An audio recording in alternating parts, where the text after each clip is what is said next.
Your cordless drill battery is 2 years old. Maybe 2.5. And lately you've noticed it just doesn't last the way it used to. You charge it up, go out to the garage, and by the time you're halfway through a project, it's already dropping power. You think, well, that's just how batteries are. They wear out. 2 years sounds about right, doesn't it? Here's the thing. That's wrong. A lot of the time, it's not the battery that gave up. It's the habits that killed it. And the frustrating part is that most of those habits feel completely reasonable. Charge it when you're done. Keep it ready to go. Use it till it's empty. Sounds fine, right? It isn't. And if you keep doing those things, you're gonna keep spending $60, $80, $100 or more every couple of years replacing batteries that should have lasted twice as long.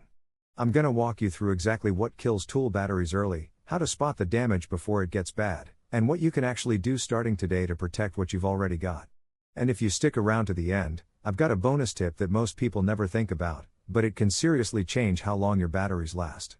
Let's get into it. I've been working with cordless power tools for over 10 years. Not in a lab, not reading spec sheets. I'm talking real use, real repairs, real testing. I've gone through enough battery packs to fill a milk crate. I've taken them apart, diagnosed them, compared them side by side.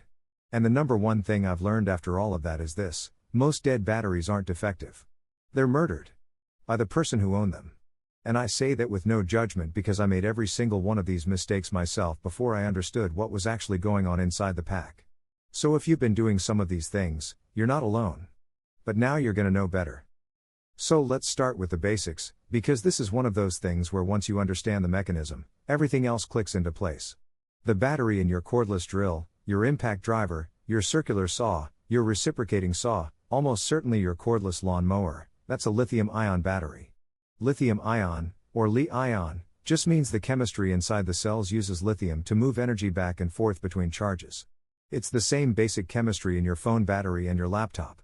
And Li-ion is genuinely great technology. It's light, it holds a lot of energy, and it can handle a lot of charge cycles. A charge cycle, by the way, just means one full drain and one full recharge. Quality tool batteries are often rated for anywhere between 300 to 500 charge cycles before performance starts to noticeably drop off. That's a lot of cycles. Used right, a good battery pack should give you 4, 5, even 6 years of solid performance. The problem isn't the technology. The problem is that lithium-ion batteries are sensitive in specific ways, and most people don't know what those ways are. Heat is the number one enemy. Not big dramatic heat. Everyday heat. The kind that builds up during normal heavy use, or while a battery just sits in a hot car, or when you charge it too soon after a hard session. Add to that the damage from staying at full charge for too long, or the stress from getting drained all the way down to zero over and over again, and you've got a battery that's quietly degrading every single week. It's not one big failure. It's a slow grind. And by the time you notice it, the damage is already deep. That's what we're here to fix. And the next habit I'm gonna cover is probably the one you've done literally every single time you finished a project. Here's the mistake almost every tool owner makes. You've just finished a tough job. Maybe you drove 100 screws, or you cut through a stack of lumber, or you ran the drill hard for 20 straight minutes. The battery is warm. Maybe hot. And you pull it off the tool, walk over to the charger, and snap it right in. Because you want it ready for next time.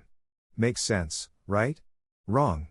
That is one of the fastest ways to chew through your battery's lifespan, and most people do it every single time without thinking twice. Here's what's happening inside that pack. Lithium-ion cells generate heat during heavy discharge. That's normal. But when a hot cell gets hit with charging current on top of that, you're stacking two heat sources on top of each other. The chemical reactions inside the cell happen faster than they should. The internal resistance goes up. The materials inside the cell start breaking down in ways they're not supposed to. Every time you charge a hot battery, you're adding a little more permanent damage. Not a lot at once. But it compounds. After a year of doing it every session, you've shaved a significant chunk off that battery's total cycle life. The capacity drops. The runtime shrinks. You start noticing the tool loses power earlier in the job. And eventually you're replacing a battery that should have had years left in it. The fix is simple. After heavy use, just wait. Pull the battery off the tool. Set it somewhere with decent airflow, not in a closed toolbox, not in a bag. Give it 20 to 30 minutes to cool down to near room temperature. Then charge it. That's it. That one habit change alone can meaningfully extend how long your batteries last. If you're in a hurry and you need a charged battery fast, that's what having a second battery is for. Speaking of which, go take a look at your charger right now. Is there a battery already sitting on it? How long has it been there? Because that brings us to the next mistake, and this one is even more common. Most people keep their tool batteries plugged into the charger when they're not using them. Battery on the wall, sitting at 100%, 24 hours a day, 7 days a week. You figure it's charged and ready, so why take it off? Here's the problem. Lithium-ion batteries don't like sitting at full charge for extended periods. 100% state of charge puts the cells under constant low-level stress. The voltage is at its peak. The chemistry inside is under pressure. Over days and weeks and months of sitting there fully topped off, especially in a warm garage or a tool room that gets summer heat, the capacity quietly degrades. You're not using the battery. You're not cycling it. You're just slowly cooking the lifespan out of it. This is the one that gets people the most because it feels like the responsible thing to do. Keeping your tools charged and ready sounds like good practice. And sure, if you're using that battery every couple of days, it's not a big deal. But if your drill sits on the wall for 2 or 3 weeks between jobs with the battery fully charged, that's where you didn't need to put on it. The right approach is this. For batteries you use regularly, charge them when you need them, not as a permanent state. For batteries you're storing long-term, anywhere from a few weeks to several months, charge them down to around 40 to 60% before you put them away. Not dead. Not full. Somewhere in the middle. That middle range is where lithium-ion cells are under the least stress. It's where they're happiest sitting still. And if you're storing them through a season, check back every month or two and top them up slightly if they've drifted too low. A battery that sits dead for months can drop into a voltage range it can't recover from. Now here's the third mistake, and this one feels the most justified of all. You're in the middle of a job. The drill is starting to slow down.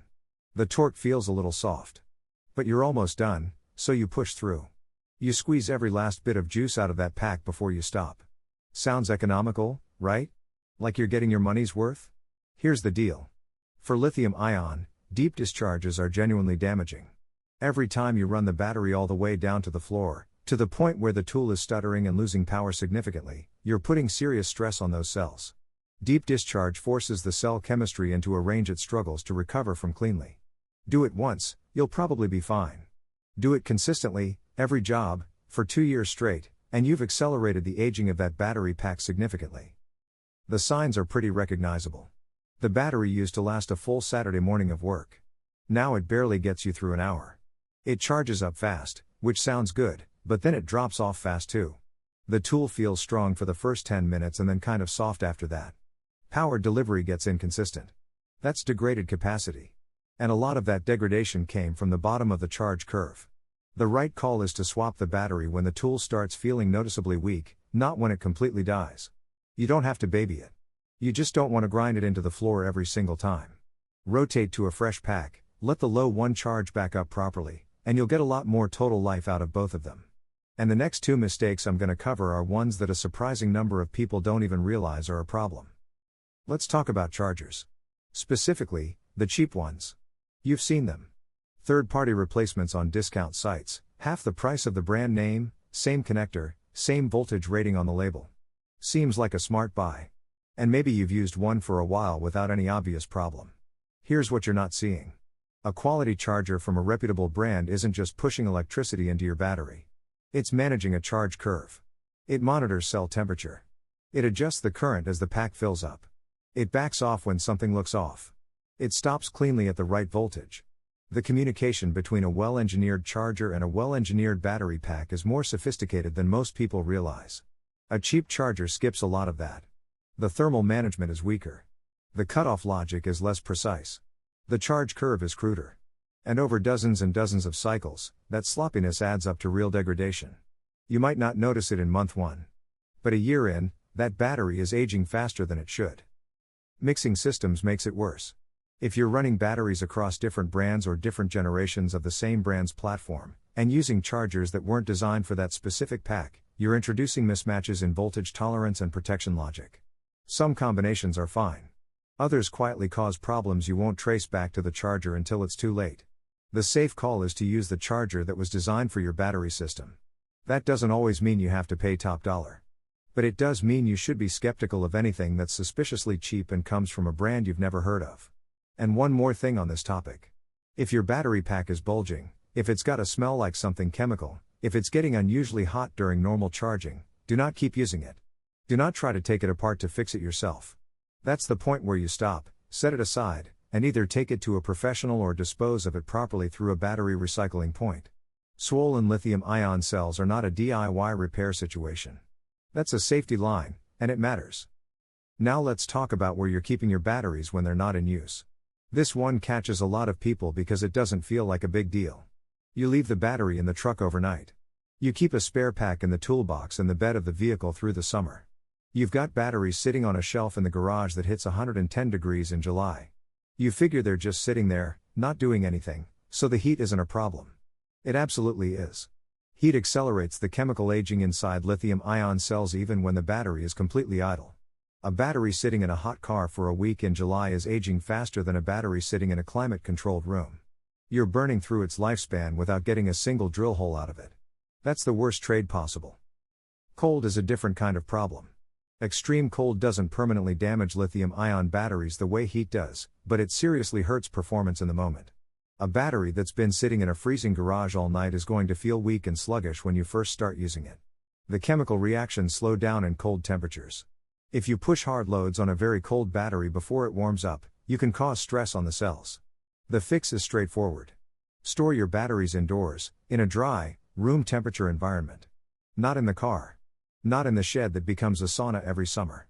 Not on a shelf that gets direct afternoon sun through a window. If you're heading into a job and your batteries have been in the cold, give them a few minutes to warm up before you put them under heavy load. Simple, low effort, and genuinely protective. So how do you know if your battery is already in decline? There are a few signals that are easy to spot once you know what to look for. The most obvious one is runtime. If a battery that used to last you a solid hour of mixed use is now tapping out in 30 or 40 minutes on the same kind of work, capacity has dropped.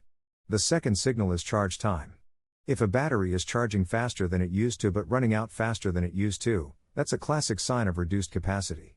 It fills up quicker because there's less room to fill. The third signal is heat. A degraded battery runs hotter under the same load than it did when it was healthy. If your pack is noticeably warm after tasks that never used to warm it up, the internal resistance has gone up. The fourth signal is inconsistency. Power delivery feels uneven. The tool surges and softens. At high load the battery cuts out earlier than it should. And the fifth signal is comparison. If you've got two batteries from the same brand, same platform, same age, and one of them is consistently running circles around the other, the weaker one has likely taken more abuse somewhere along the way. Not every problem is the battery, by the way. Dirty contacts, a struggling motor, a worn tool can all look like battery problems. But if the same pack underperforms across multiple tools, the pack is the issue. Here's your maintenance routine, and this is the part you can actually act on today. After heavy use, let the battery cool before you charge it. 20 minutes is usually enough. Don't leave batteries on the charger indefinitely once they're full. For regular use batteries, charge when needed. For batteries going into storage for more than a few weeks, take them down to around 40 to 60% and keep them somewhere cool and dry indoors. Rotate through your battery packs if you have more than one. Don't let any single pack sit unused for months while you wear out another one. Keep the contacts clean. A dry cloth or a clean dry toothbrush on the terminals a few times a year is all it takes to prevent the kind of connection issues that cause heat and inefficiency at the interface. And if anything looks wrong physically, swelling, cracking, discoloration, unusual smell during charging, stop using it and don't try to fix it yourself. Alright, here's the bonus tip I promised. And this is something most people never think about. If you've got multiple battery packs, you probably have a favorite. The one that's always charged, always within reach, always the first one you grab. And the other ones kind of just sit there. Here's the problem with that. Your favorite battery is getting cycled constantly while the others sit at whatever charge level they were last left at. If they're sitting full, they're degrading from the storage stress. If they're sitting empty, they might be slowly drifting into an over-discharge state.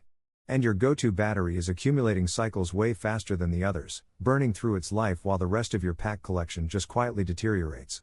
The fix is deliberate rotation. Number your batteries with a marker or a piece of tape. Cycle through them in order. Battery 1 this job, battery 2 next job, battery 3 after that. It sounds overly simple, but it makes a real difference over the long run. You spread the cycle count evenly across all your packs. You keep each one exercised enough that it doesn't sit stagnant.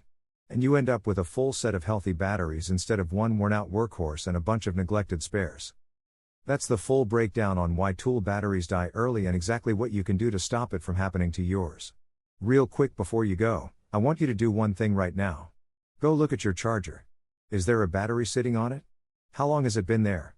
If it's been more than a day since that battery was last used, take it off. That's your first step. If you found this useful, go ahead and hit subscribe so you don't miss the next one. And drop a comment below telling me what brand you're running and how long your batteries have lasted. I read every single one. If enough of you are curious about chargers specifically, I'll do a whole breakdown on how to tell if your charger is quietly damaging your batteries. That one might surprise you. Thanks for watching, and go take care of those batteries.